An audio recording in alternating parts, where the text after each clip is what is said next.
Guile's crutch walk got quite a bit faster. I'm glad Capcom has their priorities in order with this patch. I was afraid they wouldn't touch it. Crouch Fierce got a frame slower. I guess this hurts his anti-air without charge, not to mention his ability to frame trap into it.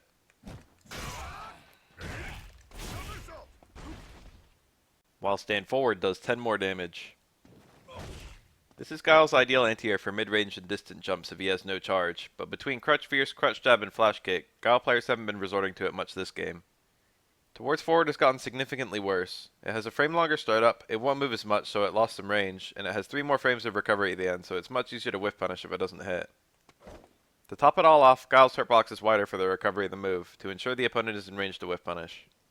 It's hard to explain in concrete terms, but once the opponent finishes navigating Guile's fireball maze and finally gets close to him, this kick was fantastic against them anticipating a close-range fireball, having lots of movement and active frames without being weak to jumps or fireball invincible options, and being decently fast for its long range.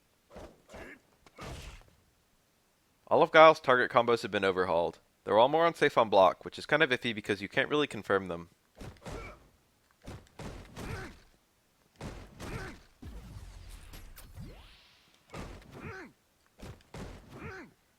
On hit, the kick one now knocks down, and all 3 lead to Vskill. It's actually kind of tricky because you can't have charge while starting any TC, so you have to do some nice buffering during the string. It's possible to use any of the TCs to do a Vskill boom. This creates an awkward but interesting scenario where Guile can use his TCs to set up meaties instead of just taking the damage. I'm +6 after this forward dash, and most reversals can't wake up into this 2-hit boom.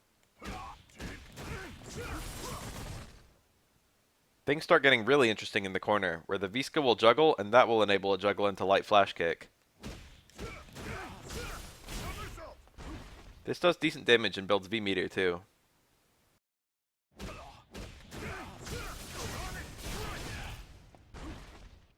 Full connect flash kicks now do 10 more damage, which is 30 more than a partial connect. This creates a bizarre scenario where Guile stand strong confirm now does more damage mid-screen than his stand fierce one.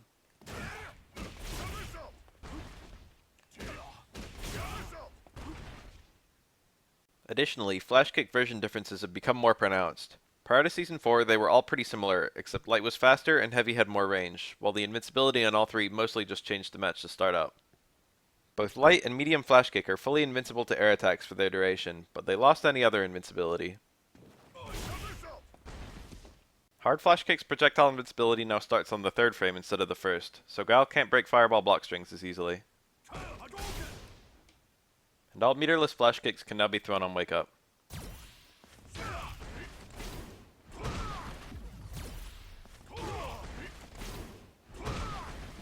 All sonic booms have 2 frames more recovery, and Guile gets wider when he throws them.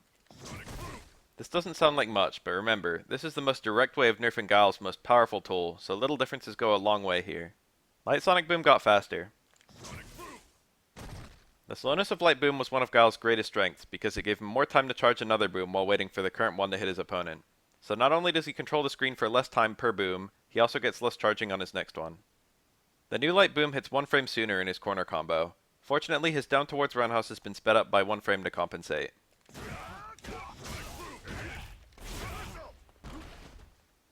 Light Sonic Cross has also been sped up to match the new Light Boom speed.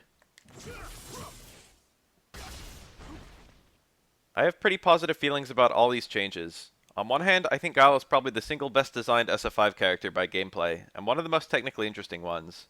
But there's no doubt he was one of the strongest characters in Season 3.5, and something had to give. Nerfs to his boom recovery, light boom speed, and towards forward are incredibly important and will make him much less powerful overall. But his target combos previously saw almost no use, and buffs to them actually make him deeper. If I were in charge of balancing Guile, making him less overtly powerful while also making him more technical is exactly what I'd want, and it seems that's what Capcom wanted too.